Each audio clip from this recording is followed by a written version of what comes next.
أعوذ بالله من الشيطان الرجيم. بسم الله الرحمن الرحيم.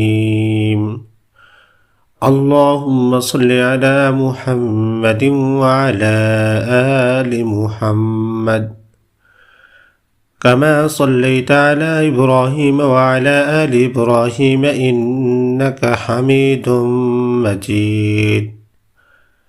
اللهم بارك على محمد وعلى آل محمد كما باركت على إبراهيم وعلى آل إبراهيم إنك حميد مجيد.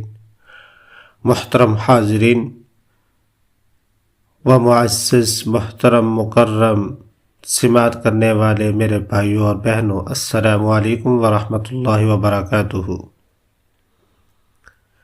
سب سے پہلے میری آپ حضرات سے گزارش یہ ہے کہ جن احباب نے میرا چینل مولانا محمد احمد درس قرآن سبسکرائب نہیں کیا تو وہ سبسکرائب کر دیں، تاکہ آنے والا ہر وظیفہ، ویڈیو اور اچھی بات آپ لوگوں تک پہنچتی رہے، اور اس کو ثواب کی نیت سے شیئر بھی کر دیجیے گا تاکہ دوسرے احباب کو بھی اس سے فائدہ مل سکے۔ تو آتے ہیں آج کی ویڈیو کے ٹاپک کی طرف۔ تو آج کی ویڈیو کا ٹاپک اور عنوان وہ سورۃ الاخلاص کی فضیلت کا بیان کرنا ہے۔ سورۃ الاخلاص کو سورۃ التوحید بھی کہتے ہیں۔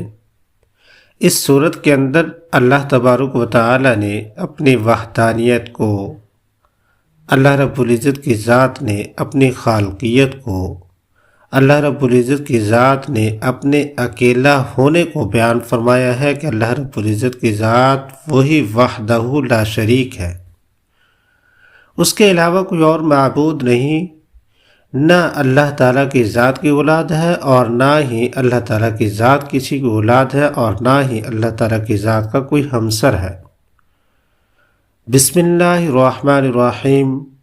قل هو اللہ احد اللہ الصمد لم یلد ولم یولد ولم یکن لہ کفوا احد۔ تو اللہ تبارک و تعالیٰ کی ذات کا کوئی ثانی نہیں، اور دوسری جگہ پہ اللہ تبارک و تعالیٰ ارشاد فرماتے ہیں کہ اگر اس کائنات کے اندر دو خدا ہوتے تو فساد برپا ہو جاتا۔ تو اس سورت کو سورۃ التوحید بھی کہتے ہیں۔ اس کے پڑھنے کا بہت زیادہ اجر و ثواب، بہت زیادہ لوگوں کو اس کا اندازہ بھی نہیں کہ اس کا کتنا اجر و ثواب ہے۔ نہایت ہی مختصر صورت اور اجر و ثواب کے اعتبار سے بہت ہی اعلیٰ۔ اس صورت کو جو بندہ ایک دفعہ پڑھتا ہے تو 1/3 کا قرآن مجید کا ثواب مل جاتا ہے، 1/3 قرآن مجید پڑھنے کا ثواب مل جاتا ہے۔ اور جو مرد و عورت، جو میرا مسلمان بھائی اور بہن اس صورت کو 4 دفعہ تلاوت کرے گا تو اس بندے کو ایک پورے قرآن مجید کا ثواب اور 1/3 کا ثواب مل جائے گا۔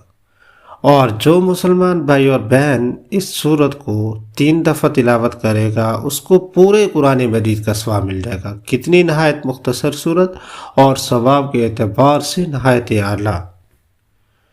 تو اللہ تبارک و تعالیٰ کی ذات سے دعا ہے کہ اللہ تبارک و تعالیٰ اس سورت کو ہمیں پابندی کے ساتھ پڑھنے کی توفیق عطا فرمائے، تاکہ اس کے جو فوائد ہیں، اس کے جو فضائل ہیں، ہم وہ حاصل کر سکیں۔ اللہ پاک ہم سب کو عمل کی توفیق عطا فرمائے۔